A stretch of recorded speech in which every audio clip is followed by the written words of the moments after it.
Good afternoon, everyone. Hello, welcome to GEG Kenya, Google Educator Hybrid Training for today. So I'm happy that we have this opportunity again. And at the same time, we are also happy that we have visitors who are distinguished in Google education. And they also be helping presenting. And at least at the end of the session, we shall have at least covered on Google for education fundamentals. In particularly, some of the tools which we use, we are familiar. Most Kenyans have Gmail. They use Google Maps. For educators, we use Google Classroom. YouTube, the most favorite also, is part of the big picture of Google for education products and services. So without much ado, I take this opportunity to welcome Ryann from California, USA, and she's part of the Google for Educators community, and she'll have a presentation for us, which we are more passionate about, artificial intelligence in education using Google Gemini. Welcome.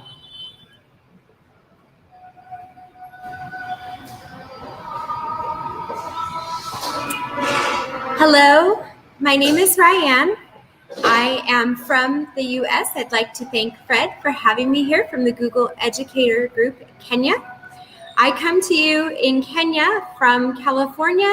I am here with my friends from North Point Church and from the local church, Good Samaritan.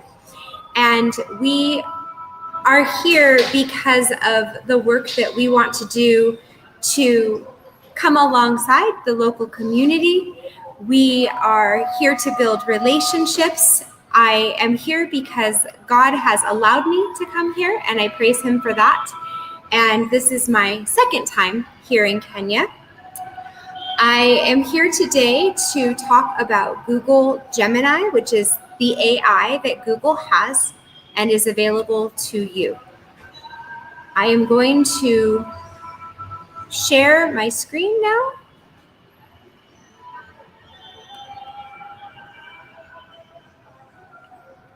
Fred, are you also watching this to see if we are checking to see if my screen is sharing with you?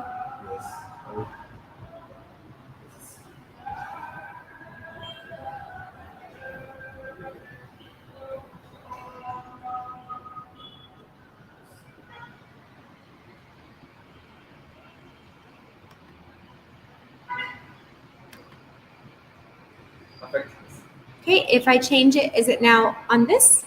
Or does it still show my face? Okay, let me see.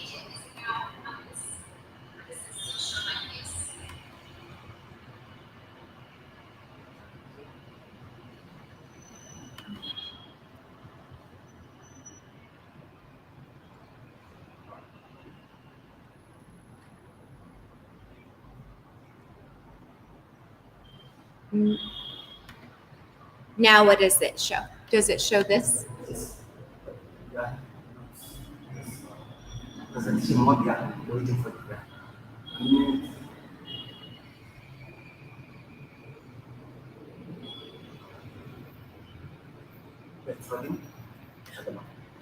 Perfect.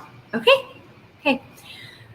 So a little bit about me and who I am. I work for a education company that's in Fresno. It's called Fresno County Superintendent of Schools. I teach teachers how to use technology for my job. I am a Google for Education Certified Trainer. So I train teachers on Google, and I also train on other technology programs as well. If you want to get a hold of me, my email is listed on the screen here. It is my name, Ryann Shoaf, @gmail.com.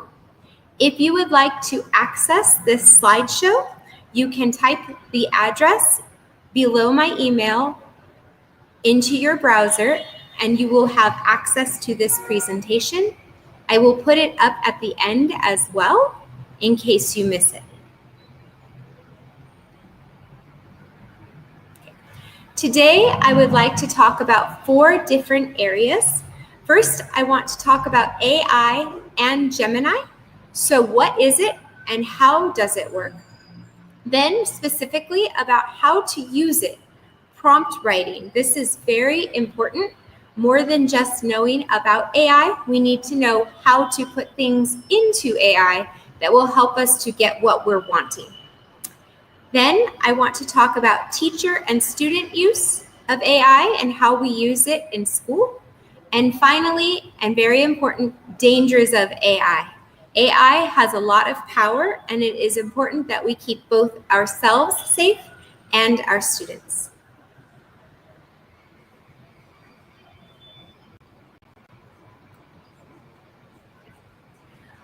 I'd like to say that the teachers in the US are learning about AI just as you are.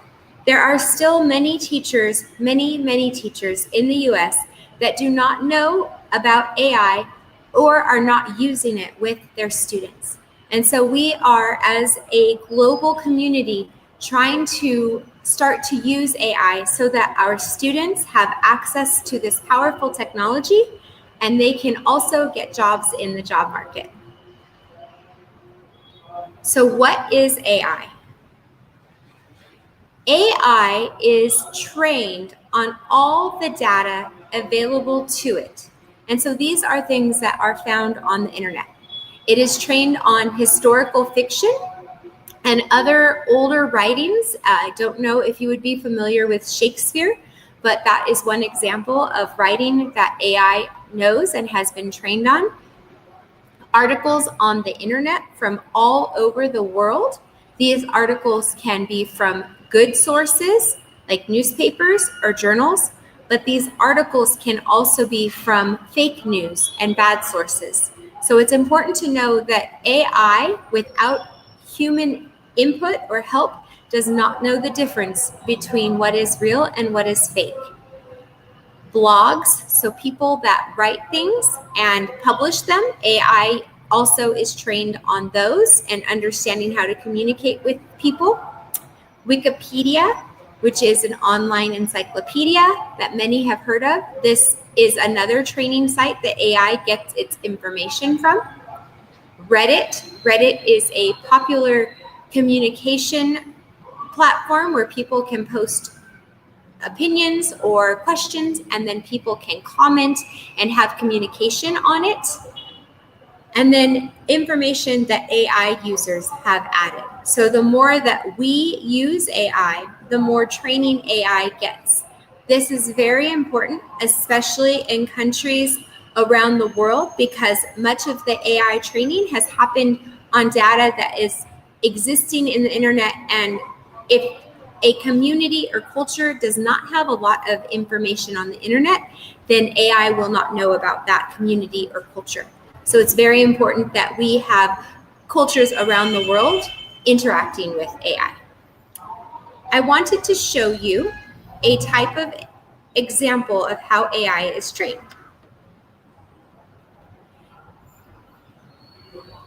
This is a website that has different modules that show how computer science works.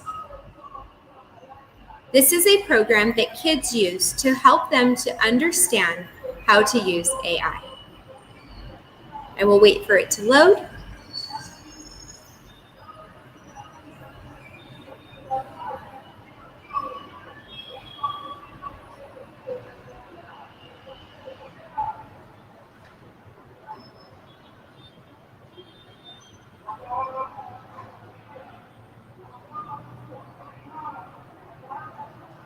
This is just an example of how AI learns.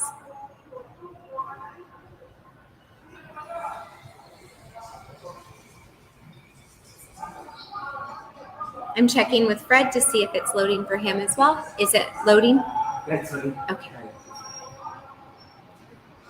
So here is a little robot that will represent our AI training. We are going to decide if each of these pictures is a fish or if it is garbage. Each time I click the button, I am training the AI, much like AI is trained on the internet. So here's AI.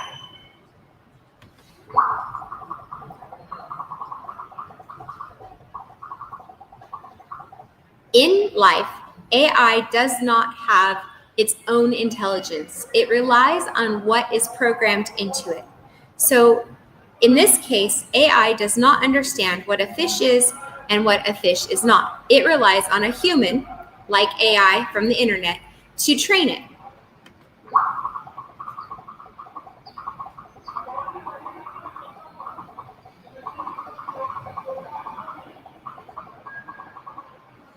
So now I am going to click fish or not fish to train my AI.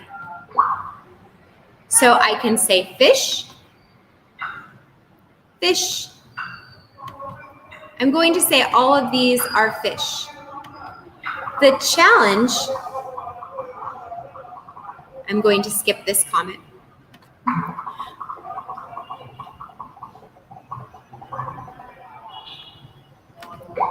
The challenge is that just like AI on the internet can be trained wrong, I can train this AI wrong as well. Now, the people that are training AI are trying to prevent errors from happening. But in this case, I am going to show you that AI can be trained incorrectly as well. If I tell AI that this is a fish, even though this is not, this would be garbage in the ocean. If I say yes, AI has now been trained that that is a fish. And so later, when it tries to recognize a fish, it might say yes to that.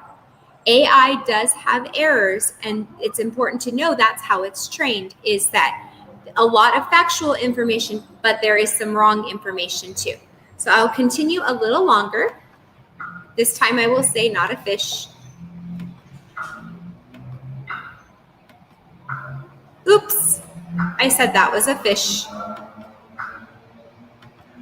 So as you can see, I trained it incorrectly.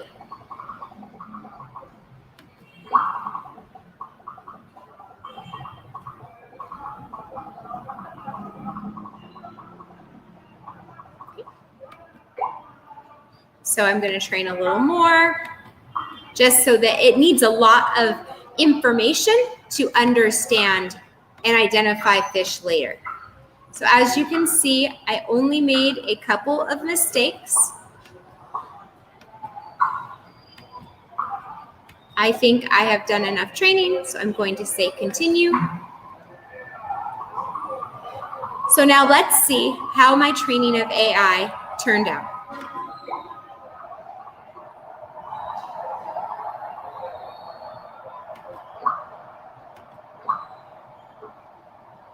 Oh, it is saying that some of the trash is fish because it was trained wrong. So AI cannot tell me or argue with me that it is wrong or I am wrong. It is based entirely on the training it received. So I will stop. That is just an example of what it is. How does it work? So AI looks for patterns in the data it is trained on to create new material.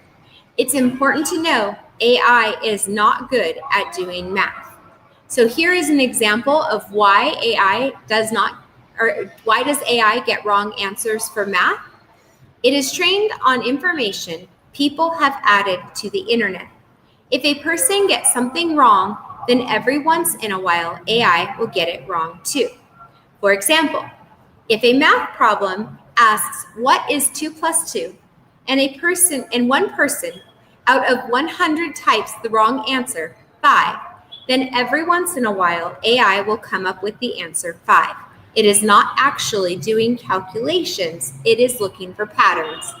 Just like when I trained the AI on patterns with fish, it is looking for patterns to show what those fish are. So when I train it wrong, every once in a while, it will get it wrong too. It is important to know that AI is an it. It is not a he or a she. It is not a person. It is technology. How do I write a prompt in AI? What do I say to AI? So here are some things to know when writing a prompt for AI. I will send this to Fred so that he can send it out to the Google Educator group as well in a clear form so that you have this as a reference. But you want to be clear, be specific with what you're asking. You want to give it instructions so that you tell it exactly what you want it to do.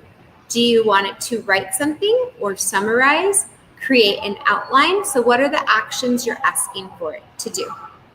Tone, do you want it to be a conversational, funny, a very specific or professional output? You can give it examples of things that you want it to look like. The context, so what is the background information? What, for teachers, what grade level and what topic, what standards do you want it to help you with? The format, do you want a paragraph or an outline or a table of contents? What format do you want it to give you? That's the output, what it gives you. And then constraints. Are there boundaries that you want it to know? Write this for a third grader or make the vocabulary easier, include specific vocabulary words.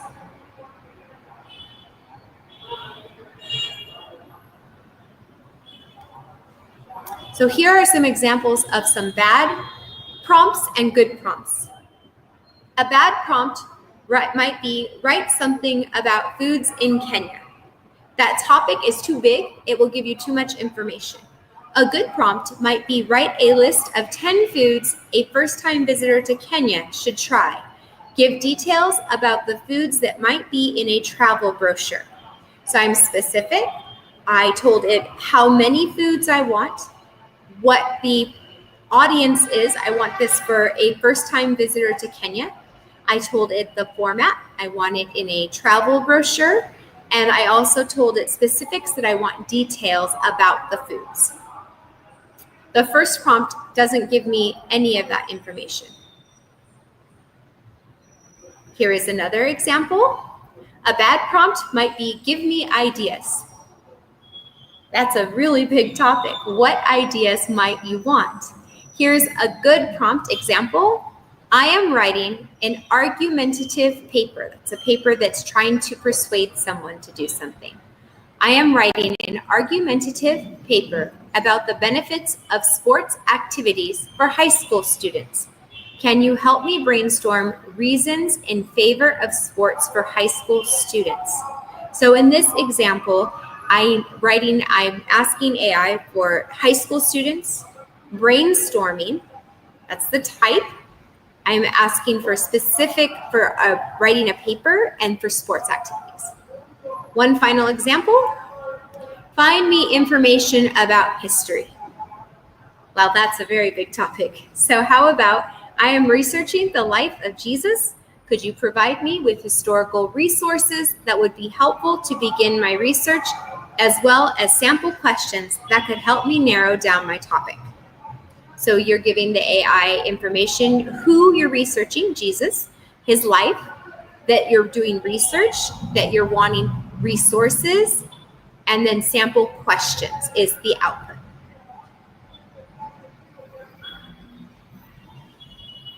Okay, so how can teachers use AI in school?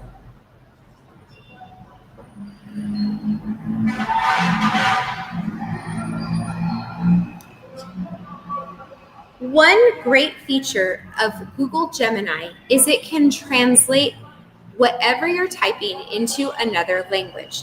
So you can use AI in the language you are most comfortable. So I took Swahili because it is the national language for Kenya. And when you open AI, it may open it, for me, it opens it in English. If it opens in English, that is okay. You can change the language by typing and asking Gemini to speak to you in the language of your choice. It doesn't understand all languages, but it does know Swahili. And so I asked it, can you answer my prompts in Swahili? And it answered back in Swahili. The moment you switch languages, it will then communicate with you in that language from that point forward. You can also ask it, can you give me my answers in English and Swahili or English and French, you can actually change that language as well.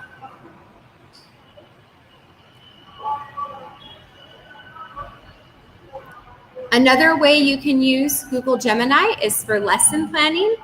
You can create lessons. You can give Google Gemini the lesson details you want, including the grade level, subject and standard, type of lesson, and length of lesson. If you are teaching another language besides English to the students, you can even ask for the lesson to be generated in that language, in French, in Swahili, in Spanish, whatever the language is. Once it generates the lesson, you can read it over and see what you need to change. Continue to talk to AI until you are happy with it. So here is an example. I typed in to Gemini, I would like help creating a lesson plan for my second grade class on types of transportation used in Nairobi, Kenya. I want the students to read short sentences as part of the lesson. So Google made the assumption that I was in the US wanting to teach the students about transportation in Nairobi. And so part of that lesson was to introduce the students to Nairobi and Kenya. Well, if I am teaching in Nairobi or teaching in Kenya, students already know about their country. And so then I talked to AI and I said, I am teaching this lesson to students in Nairobi. Can you rewrite it for students who are already familiar with the transportation used here? And it changes the lesson to fit the students. So you can continue to talk to it. The important thing when using AI is, as the teacher, you still need to know the content to make sure that what AI is giving you is accurate and truthful. You can also use AI to translate documents. So if you need to communicate things to parents, but you need them in a different language, you can send notes home with students in more than one language.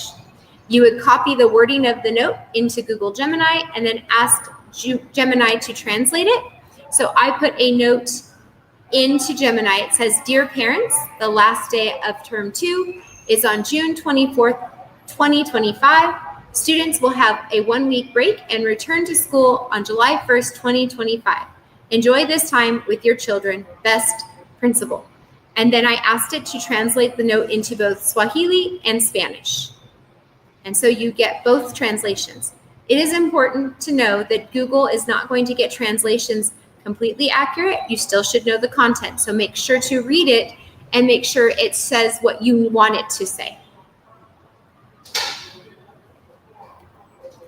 And the final thing I want to talk about is the dangers of AI. How do we stay safe, and why is AI wrong sometimes?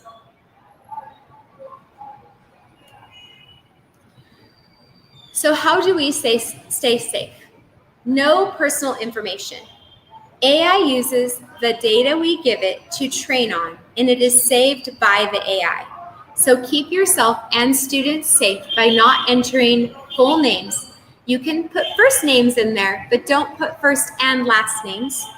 Don't put addresses or phone numbers, and no ID numbers, whether it is school or country or state IDs. You do not want to give the AI any of that information because AI will save the information. It is not going to protect it. Because AI is new to us, many people are putting these things into AI, adults and students, not understanding that the internet is not protecting their information.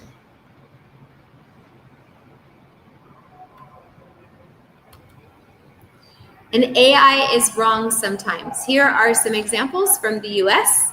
AI will make up answers if it doesn't know one. So if you ask AI a question, it will answer you. But if it doesn't know the answer, it will make up a pretend answer. So it has made up answers that are not correct because it is programmed to always give an answer. AI also contains bias because it has little or inaccurate information about different cultures and people groups. So make sure that if you are researching a people group and you are asking AI to give you information, that as the teacher, you check that information to make sure it is true. And here are some headlines for news articles in the United States that were real articles. A US law professor claims ChatGPT falsely accused him of assault, says cited article was never written.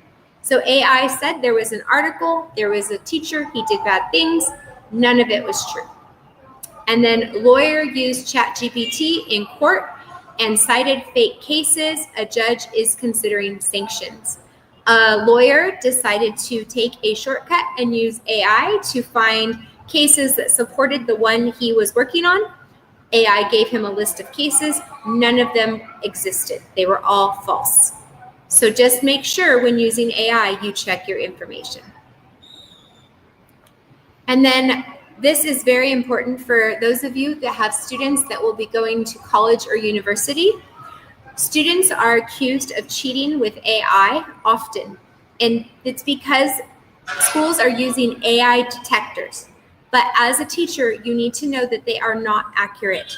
AI detectors are looking for patterns in student writing that make it more likely a student used AI to write their assignment. So AI will take a student assignment or essay, and the teacher will ask, did AI write this? AI looks at the student writing and compares it to writings of students at the same age. If the writing looks a lot different or the vocabulary is too high, the AI will say, yes, this has been written by AI. But this is not always true. It wrongly identifies students who don't use conversational language that is appropriate for their age.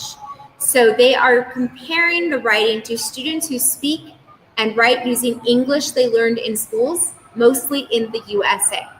So a student that is learning English as a second language or comes from a different country may be accused of cheating even when they did not. It's important to know that for students.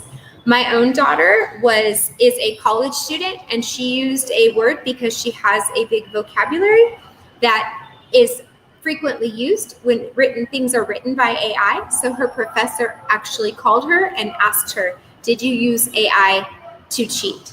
She told him no, she had to explain the meaning of the word that she used and why she used it. But that was just a teacher that took the time to call her. But what if the teacher had not called her? Her grade could have suffered because of that. So it is important to know as parents, as teachers, how to help your students to challenge and ask the professor for second chances, or let them know that they did not use AI to cheat. And then another high schooler in a school I work at wrote an essay for college, and that essay, that college said, you used AI to write this, and the child was denied acceptance to the school. They had to petition the college and explain they did not use AI. So it is important to know that as much as AI is helpful, it can be harmful as well. Any questions? Any of you have questions for me? No questions. I'm working on Gemini now with the testing because I also presented that. So I was maybe saying that you show that Gemini can do more disciplines, just not maybe for teaching only. You can do game-based learning, like my approach. So I don't know if you can elaborate on that. But it's good also that we've talked about the vaccinations, which I think most like in Kenya who are using that one for students, they don't counter-check. So that's why I can recommend for that. They don't counter-check the answers which the AI gives. They think that is correct. So it's also very important that you verify with the stage thing, you do Google search also on the same something. Yes, it is very important that if a student is using Google Gemini to help them with their work, that they need to check their answers. They cannot trust what is given to them by Google Gemini. They need to know the information. And so students are tempted to cheat using AI because they think it will be easier when they learn about it. But teaching them how AI works will help them to not cheat, because especially with higher math, AI does not do higher math well. It can be used, Fred was saying that it also can be used for programs like creating a chess program and using it with students. So it can be used to create programs, and to create games. And so it's a different, I use it more for creation of lessons and creation of materials with teachers, but it has lots of ways that it can open doors for students that have ideas in their heads for apps and games, and they want to maybe make money that way. They can learn how to use AI to create those things. Thank you. Yeah. Did you have a question? I'm still assessing if it's for this platform, but you just mentioned as much as it's useful, it can be dangerous. And I'm looking in the future when AI is being used in robotics or things like that. Can we get to a point where it has learned so much that it can change its own source code, and that us losing control over it? So can we get to that point where it becomes so dangerous to the point it becomes harmful to humans? The question was about the increasing intelligence of AI, and that as it learns, can it start to then change its source code to become harmful to humans? It has not been my experience yet that it will get there, and there are checks and balances to prevent it from becoming sentient or its own intelligence.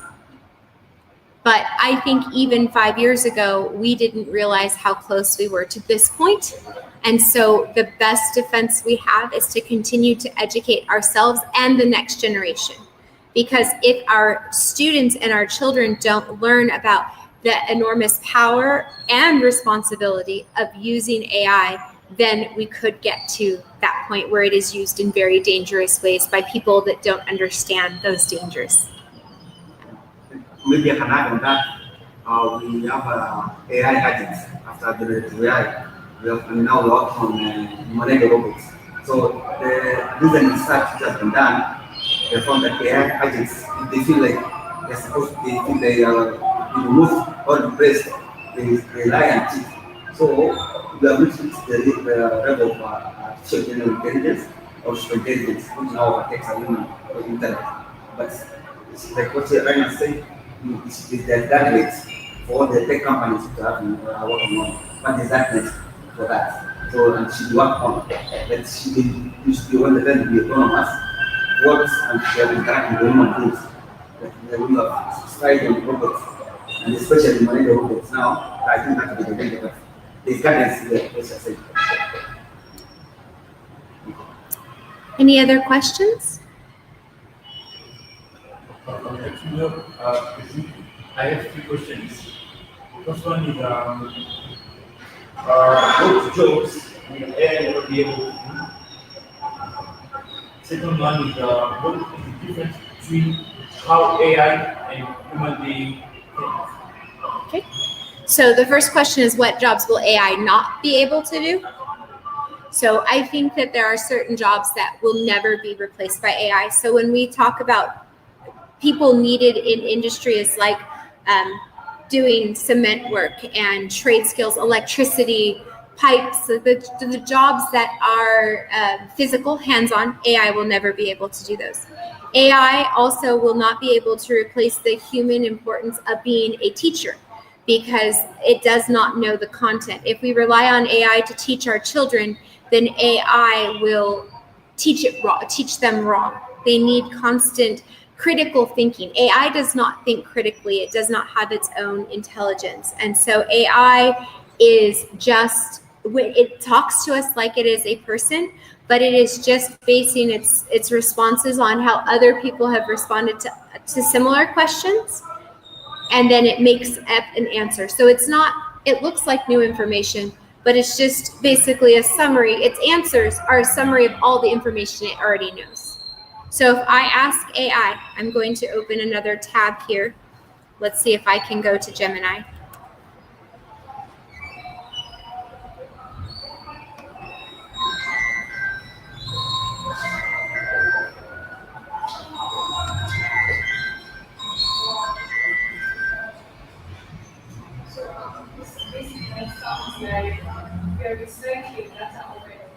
Right. So the data you put into AI, train it, and then you come in and ask what happens. Yes.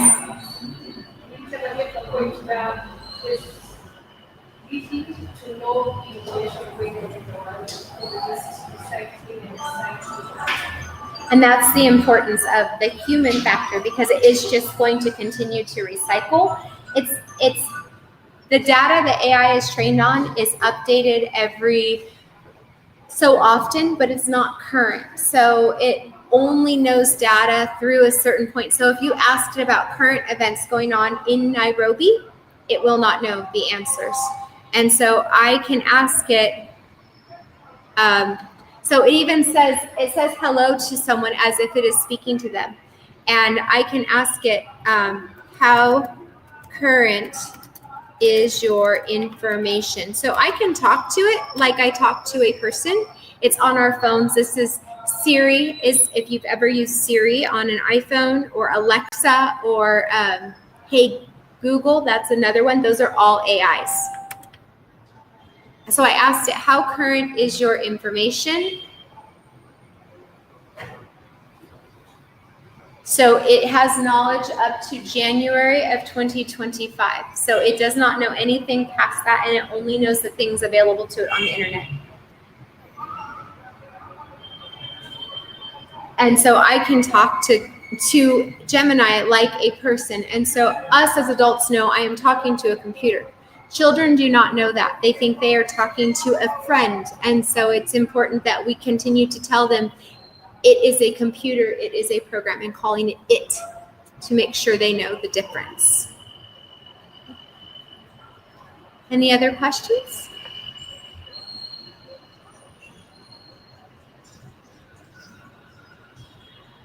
Okay.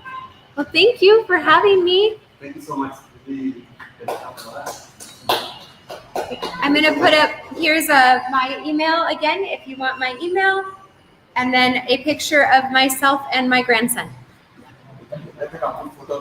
Oh, a photo? Let me put up my first screen so it's not my grandson up there.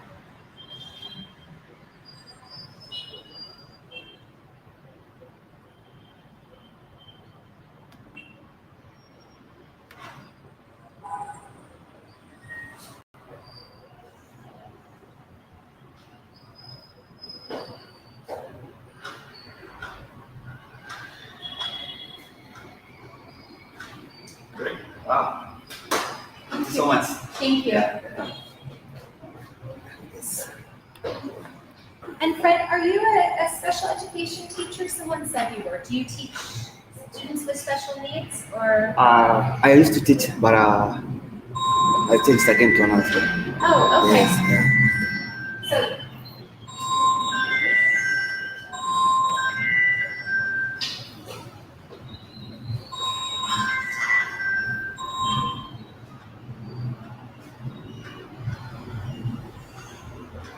Are you still live?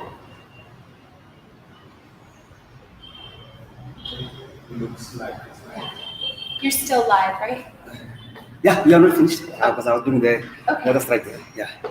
Anything you wanted to add more? Maybe just so. Thank you so much, the viewers. We had a nice session on Gemini AI, and I think we won't have more challenges because I know in Kenya we have not yet, from the Ministry of Education, the Teacher Service Commission is now we are just continuing having some sessions on artificial intelligence, and teachers, students, even parents, guardians are using AI, and most of it is not ethically. But for us on Google Education, and as she has Ryann said, Gemini is everywhere. If you go to Google Classroom, you'll find Gemini there. YouTube, Google Map, all the tools, you'll find them there. So I have also another presentation to be not be too much, just a recap, not on a recap, but just a continuation. But on what I've done, some work on the AI itself, Gemini, and the chess game. So let me prepare the slides.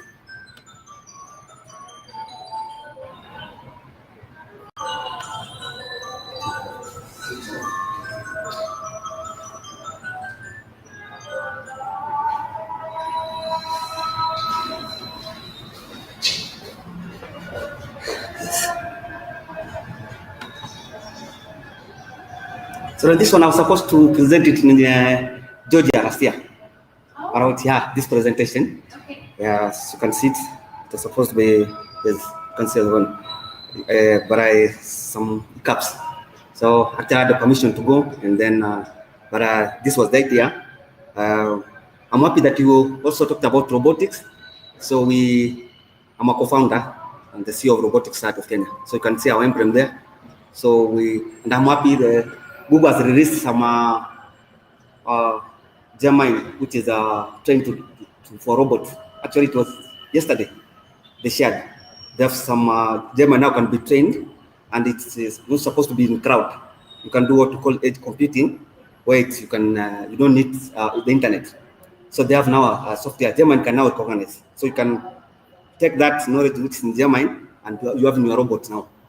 Yes, this latest from Google. And Gemini robotics. Yeah, so that's a very good question, which is pertinent. And we are seeing that most of what GEG Kenya is doing, and particularly because we are using Google products, just very work on the robot. So this was an idea of robotics, but because we are using the Google tool, that's why we came up with this. Yes, and actually we have been recognized by the International Chess Federation. So they have taken this one in their social platform. So it's something which can be applicable all over the world. You can use it for that. So maybe I don't have much. Hopefully, you can see me on the slides are being shown. Are you able to see the slides? Yes. You're able to see them? Okay, thank you for that. So I'll just have a look at that, and then maybe I'll just head direct. I didn't have to go to the agenda because Ryann has done most of the work on what's supposed to be done. So mine is just to ask maybe this one, why chess education matters. So you can see that as the photo itself, why we use chess. And then if you look at the image itself, we have a smartphone and the image for Gemini. And of course, we are talking about the introduction of Gemini as a personal training. And I think I don't need to go very much on this because I was just seeing how you can tailor it for chess, because chess is a game which is, of course, kids enjoy and is a brain game. So we see that some of the soft skills, I think there's a name they're calling it, that they're not supposed to call it them anymore, soft skills. But this is what AI does not have right now: the critical thinking, the problem solving, and the strategic planning. Because most kids have been thinking like AI is intelligent, that it can think for like a human being, like the way they think, because it's more, but it's running from historical data. All of us know that, like what Ryann has shown, that Gemini 2.5, it has run until January 2025. So it's the patterns, regardless of the AI model, should be ChatGPT, all of them are running from historical data. And of course, there's much they're connected to the internet, but they are trained. We look at the time they're being trained, like Ryann demonstrated here, how you can train. And sometimes it's two-way. You can train them to be without bias, or sometimes if you don't have your data as no mitigation factors, then there could be some issues. So I think this one is okay. We have said that they can be used in education, and the good thing is that we have a Chromebook, and what we are using right now, and you can see that Google also has made possible that also Gemini can be used in a Chromebook, like the one you are using here. So it's across the board. So all those tools, Google Classroom, integration, and all the tools actually in the chat, AI is embedded. And the good thing is Google is AI first company. Actually, most of the benefits we are enjoying right from ChatGPT as coming from all the papers which Google did, the Google searches, like that particular paper of 2017. It has all the one which has brought us up here. So, so the presentation here is to explore Google Gemini to teach chess in a personalized manner, but some of the knowledge which you get can also be used in other subjects or other disciplines. It's not necessarily on the game, but we prefer this one because it's game-based, and we know all of us that kids love to play games. And if you have a lesson plan which is game-based gamification, kids couldn't even pay attention. Right now we have our challenges. One of the challenges is attention span. And because of how kids are using our digital devices, the attention span is coming lower and lower, and that's as research has been done. So now, sometimes, how do we get our kids away? Sometimes for a few minutes or some few hours away from the digital devices, because the intelligence of a kid does not increase by the usage. In Kenya, we have some parents, when the kids are troubling them, they usually give them smartphone, and the kids are glued on the smartphone from morning and the evening. So if you ask the guardian or the parent, they'll just tell you that the kid is so tech savvy, the kid can navigate some applications which I'm not able myself to navigate.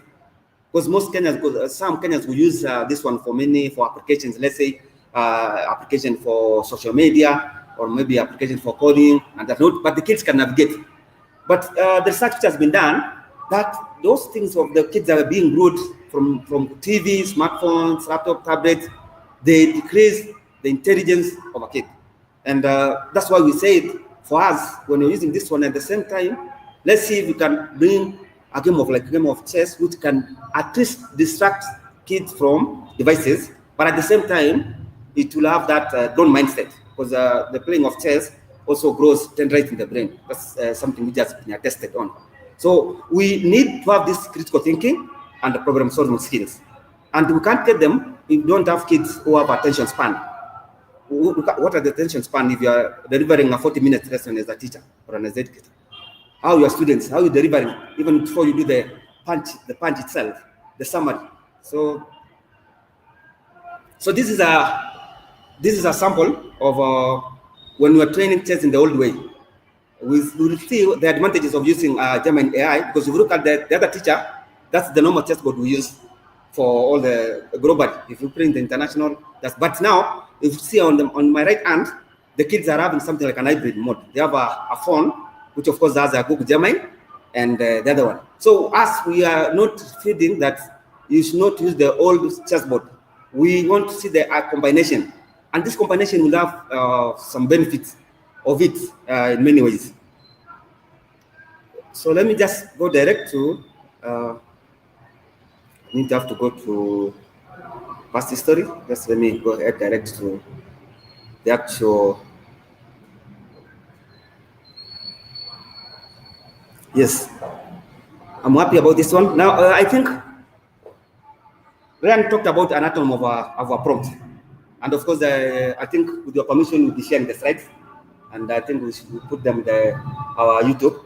So this is the anatomy. I think we just talked well about that one. And this one, I got it from the generative AI educator certificate, because we want to tell them also that we have a certificate which you can do as an educator, so that you get certificated, and it's free. So this is one of the prompt which you got there, and it's giving some breakdown, which was, I think you did a good recap on that. So I don't need to go on that. So this was, of course, teachers do assessment, and one of them was this one I did was a sample of how you can do the assessment, which I think also you did this one. So I don't need to have to reinvent the wheel again. And this one also, I think you had a very good one with a good demo. So this was cognitive skills. This was about the chess game itself. That's why I did the demonstration one. And then I went for the next one, what I need to get. So my lesson plan here was around 43 minutes. Now the assessment was chess mastery with Google Gemini, and the grade was grade 6. In Kenya, we don't call, like in the US, we call K12, K6. In Kenya, we call it grade something. But we used to call them class 1, class 2. But because of the new competence-based education system or competence-based curriculum, so we have called them now grades. Almost we just now like borrowing from your site like in the US. And the allotment was 15, and the assessment type was individual, so it was not group work. And I was trying to come up with a lesson plan, and these were the instructions for the assessment and the questions were here. So those who are chess players maybe know some pieces how sometimes we call them knight, pawns, queen, kings. So there's some questions, but the idea was the same. Like what Ryann did on the previous demo was almost similar, but now this is a different. This is now we are seeing that Google Gemini is so versatile. It's so versatile that now you can also use it even to create games, the way you are saying. You can also use it to teach a game like the one which I'm using. And actually, if you look at the if you look at the Google certification, generative AI certification for Google, in fact, it has a demo for physical education. And the good news is that from next year, physical education is compulsory in all schools in Kenya. So we want to tell the teachers in Kenya, educators, that even those who are doing physical education, that can also use Google Gemini to implement the assessment of the lesson plan. Yes, even the notes itself, it can give you because some who may think that Google Gemini will be limited maybe to linguistic, sciences, the other one. We are saying that if you are teaching anything, let's put now the case, a good example of the physical education. This one will do, but like the example you are working here is working on a chessboard game. So it's a part of physical education and indoor game. So this is what we went through, and this is what we got. This is our rubric, and we could use it from understanding just fundamentals, like what we're doing today, strategic thinking, digital literacy, and then of course this is the answer key we gave them, and then this is what we have. So on Gemini, I think we have this type of Gemini. You can create specific and use some historical data which you have. You have some PDF or some other notes you can upload and use it now. For example, in chess we have a beginner, we have middle game and end game. So if you have some materials for a beginner, someone who has never touched, has never done chess, has never, that's the first time we are working with. So the introductory part, you can create a game like this one, and then I would also have another one for middle game and for the end game. So there's an advantage of this one, which of course when we do the recap, we'll see why we need this one here. And this was when I was interacting with Gemini, and some of the prompts which I was giving. Of course, during this time I had not done the certification, so my prompt maybe could not be so appropriate, but I think there could be somehow, it was guiding me. So I'm assuming I'm a beginner, and I was asking Gemini, how do I play chess? That's the simple thing. I don't know, maybe I'm a beginner. So what was the test? So it's just guiding me. And the good thing is, we are talking about this thing called how you personalize. Now in this, Gemini does not discriminate. In Kenya, we have some situation where, like I'm a teacher by profession, of course, and when we do the assessment for kids, we usually when we have done the marking, and then when we go to revise. So we have bias, some as teachers, because what we are using for the student who got the highest grade. So we don't take in consideration the kids with the weaker grades. So we assume the standard measure is the kids who got the grade. But if you work with the AI, as soon as you start using your prompts, AI will detect that this is your level. And what it shall do, it will not discriminate. Like the way I go to a class of 40 students and I'm advising, so I will not take individual needs. The individual needs of the students is not possible. But now that's why AI is going to help us. As teachers, we have bias. So we use the yardstick for the student who's brighter. Okay, you notice that now, actually, that's why we even changed the curriculum itself, because the one which we are running now, 844, was exam-based. So exam-based could make you or not, or make your life or not, because the yardstick was, are you passing your exam? But now the good thing about AI, used correctly without bias, and given the right prompt, and also taking care of, you avoid the hallucination and other thing, it will do the personalization of individual personal needs. Like now, this is a good demo. So as a beginner chess player will start prompting the way like I'm doing this one. It will give you samples, ask you a question where you're not getting, and we continue up to that one. And you actually play a game with it. I was assuming as I'm a beginner, because we'll be sharing the slides, we don't need to go up to this one. I was even doing the most specific, which is of course challenging to most chess players, something called analyzing the game. When you finish the game, you want to see where maybe you make some. So it can also show you how even chess has annotation, how you can, how you record your games. So that when you record your games, it can help you. For example, for future analysis, where you went wrong, and maybe for future mitigations. And this what was it. And now, when I gave the introduction, what I said, most Kenyans know Google Classroom, but we want a situation where GEG Kenya is going to empower the students and the teachers in particular to have all the products and services for Google.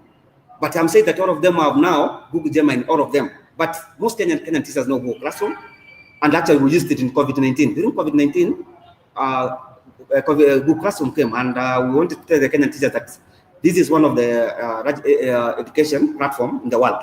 Most teachers, if you look all the countries, the largest education platform, is from Google. And now that's Google Classroom, everyone knows about it. And even those who are trying to maybe to have a similar one, they are borrowing from what Google Classroom is doing. So this, the game which I prepared, I could also share. It's supposed that I also, what the slides which I had made, was supposed for me to create a Google Classroom and share a lesson plan. And so these were the key takeaways of what I wanted to present. And it's good that, and I'm like surprised that when you did your presentation, some of the things we didn't even actually share with the presentations. But I'm seeing some takeaways, the similarity on the same. And this was the idea. And the last one, which is very important one, is the personalized learning. That is adapting to each student's individual needs and offering customized. And the last one, cross-disciplinary applications. So this one is not only applicable to chess game. It's across the board. So we are saying even a discipline like physical education, which of course myself, I'm a physical education teacher. You can also use AI. So which other application can you can use also to science, language, arts, history. And this the other one. Of course, you have some resources here, which are not so much. Now, ask Q&A. So if you've got a part of question in chess, I don't know, maybe I'm not the one to ask, but that's the first question. Yes, welcome some questions. The stage is open. You use this with the students? Yes, actually I'm a chess player, and we have during, but it's these are lesson, part of the lesson. So sometimes I teach my students when we have done some PE sessions. I have a board with him. I didn't come with it today, but I have a board with it. So I come. But now the next step was for me, because I know they have devices at home. Like now we're doing this after, so they have smartphones. So I want them to go to navigate to the sites which can help them. We have some sites which of course have something like Riches, chesskid.com. But my idea was yet to connect them with the game, because we talked about this attention span and this idea of students being glued to the digital devices. So how can you sometimes move them? So there's no school which have not moved and not introduced the game. There's even one time I was the head of schools just all over Kenya. But this is the current program we are running in, and the most important one was we are running on. There's a Boston school for kids who are in a prison. It's in Boston. So that's the kind of program we are running. We are running for them and showing them how now you can use this one even for emotional and other stuff. So there's a lot about that. Yeah, thank you for the question. I don't play chess, so right now I have this. But next time you have to play. Yeah, thank you for that. And now your best friend. That's the good thing. You don't have to say that you need to. You know, sometimes chess coaches are very expensive. You pay them per hour, and they can even ask you about. In Kenya, you can talk about let's say $70 per hour. Some can go up to that extent. Some can go even to 20. But you see, in African situation, that's a lot of money. But now with this Gemini, you just give it the correct prompts. It will teach you how to play with it. So that next time when we show you the board, because in the tournament you play, and you'll say that it has more other cognitive, the cognitive benefits of it. And there's this disease, how do you call this disease for people who forget when they're coming old? I don't know, what is the correct name? How to pronounce it? Which one? The one when you are getting old, you forget. Dementia? Exactly. It is part of it. Because it's when you play, it grows the tendency for the brain. And that's one of the most advantage of it. Yes. Yeah, it has improved and it's an educational tool. And Kenya, the good thing is that next year in Kenya, the students will also be playing it. If some students are coming, they want to also play. So next year, I think 2-3 years from now, it will be a big thing. But now, you want it to be also now be using with the Gemini, because if the teacher is not around, you can customize, you create something like that. Yes. So you're a beginner, you are good. Yes. You're a beginner. Yes. Thank you so much. But now, I think next time, but you have heard about it. Yes. Yeah. Playing it. And I think that people are playing with some other pieces and say, I have to walk away. Yeah, thank you for that. Yeah. And of course, this is my profile. And a bit of it. So this was what we did last year. But I think it's good that we almost come to the end of the session today, and maybe they'll take this one. We share the slides, so maybe I'll do the recap on tell them for the certifications, because we have certifications for level 1 and 2, and I show them the platform for the Google. And I think will be done today. So I'm searching. So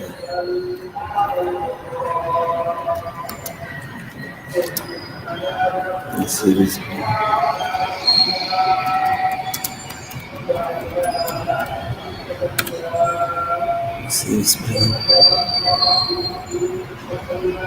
By the way, they're saying they have a new teacher center. It's not like the old one, which we just have. So they have courses that you can take on the computer and talking about where you can learn about different tools of Google that teachers use. And so they, as educators, you have access to this free to learn about them. And so then you can use them with your students as well. This is how I got into Google, was learning about the different things that we can do. Yeah. Hopefully, I think it's being shown on the screen. And let's show them, I don't know, for the training, for the level 1 and 2. Okay, Google, the training course, I didn't go to for it. Yes. It is,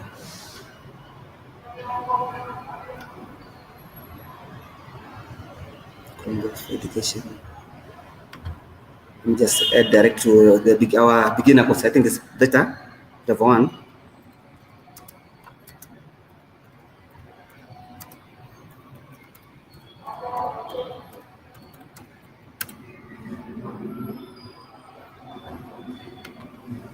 So I think hopefully it's being shown on the board there. Yes. So I think we should also update on this one. We have this is our beginner, the Educator Level 1 certification, which of course when the exam has been done, you have to take. So these are the requirements. So it's valid for 3 years, and you have 180 minutes when working on it. And the amount you are paying is so you can convert the American dollars to Kenyan shillings. Of course, the most important thing before you do the exam, you are going to practice. So there's the Google Education Center, this part of the center. So you have to register and work for the exam, and then the exam will take 3 hours. Of course, your webcam should be on, and appropriate, you should be using let's say a webcam and the other one.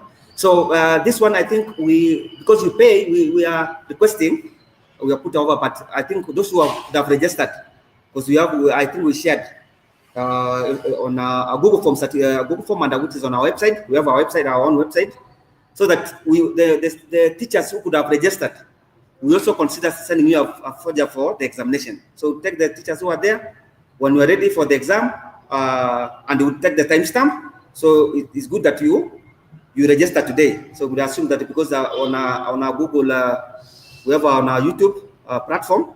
So we assume that those who have registered today on the course, so we take the timestamp from the Google Sheet, and then we'll request if they can give us the forger for the examination. You get this certification. It's international, because one of the challenges we said in Kenya, most Kenyan teachers cannot teach in a country like in the US or Canada, because we know our shortcomings. They don't use or am I wrong? Do you use pens and pens, something like that in your state? Do you use something like pens and the chalks? Yeah, whiteboards. Whiteboards, yeah. But the examination and the other things were done online, is it? But we are copying you because that's where you're heading to. So we are saying the certification, because if some Kenyan teachers could do the level of certification, level 1, Google, I think they can. If we go to Japan, I saw Japan, they're doing also using Google. Yeah. Korea, South Korea. Google is the same. Yes, it's the same. So we are encouraging that this certificate is international. It's someone could think maybe it's localized. So it's an international certification. So it's that's what I have. And so this is level 1. And then also you have level 2. When you finish with level 1, because I know some of you could be asking about certifications. So we have the level 2 for Google certification, but you can't.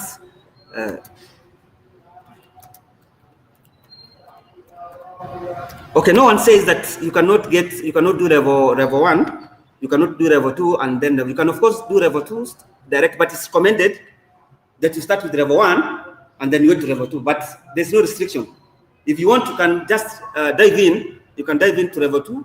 You just do your certification in level 2, and then still the requirements are almost similar, but the amount, you can see the amount is changing here. Is around $25. But if you have done this one, and then when you are done with level 1 and level 2, is now when you come with the other levels of certification. So when you talk about trainer, you talk about Google Coach and the other certifications which are there. So all Google educators are encouraged to do level 1 and level 2. That's the 2 certifications. When you're done the 2 certifications, now is when you apply for being a Google trainer and maybe Google Coach, and there's the other one. Innovator, good. Innovator, when you have a project, like Ryann has a project, mine have a project, this one. Now you can come a Google Innovator, Google Trainer, but all of them have to pass through this one. So the teacher certification, and it's on Google Teacher Center. And the new one, and as you can see, our favorites here, AI, Zero is there. So this is, and for you taking this for training purposes, they are free. You only pay for exams. So don't say that you can practice. You can practice for level 1 and level 2 so that you are proficient on that. So when you are ready for the exam, but what you can promise is level 1 is what you can request for. You can request that you are given a folder, so that you don't have to pay. But you only that one, you can also give the only one who have registered in our Google. We'll also put it, we'll share it in the YouTube comments. All the 2 slides which you have done, including the Google form we'll share it in our YouTube, and then we'll take the timestamp. The one who have come to register is the one who consider or giving them a folder. And then from there, I think this is the way, so that next year when you are doing our computer-based curriculum, you'll be proficient and you'll be international ready for the certification. And I think, can we maybe give them something in a notebook, RM? So let me just mention about it. As a research assistant, and I think most one who are doing research, they're not aware of it, and it's the most popular one, but it's still about AI. So we have a notebook. So this one, I think, is the one also, is one of the famous one. I think this is the last one. So this is for those who are doing research in the universities. You have this one, notebook RM, is becoming very famous, and what you need to do is just, for example, you have your BDF for research, and you upload it, and it will prompt you to do the research for you. Within some minutes, you take all the sites, even do the citations, and if you can Google, it's free, so it's a research assistant. So I think this one is just okay for everyone. That's why we say GEG Kenya is not limited to students only, to high school students, even university. Actually, some of our GEG members all over globally, they have even done doctorate. That's what I think, because Kenyans have passion for someone who has done PhD something. So sometimes they say that this is for high school. I don't want to, but I'm saying like GEG is for everyone. If you are a lecturer, you are a teacher, it's everyone. For this one from Google, Notebook RM, for example, is a research assistant. And someone who wants to do research, you are a researcher, this is a good platform for you to work on. And it's still powered by Gemini. That's why we are saying all Google products are powered by what? By Gemini. Even the one we are talking about, the current one, the robotics, you might. So Notebook RM, this one is for everyone now, we'll say. For those university students, for directors, PhD students, this is the right platform for you, and then you can have both of it. You can access it in our website. You can also use it in our application. I don't think you have a visitor, so I don't know. Maybe you add one word before we do a recap. We're almost finishing. So, but we welcome you. Maybe do you have a question before we close?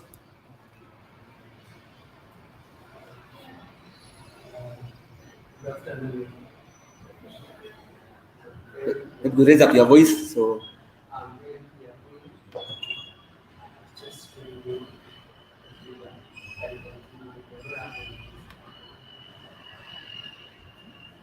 Thank you.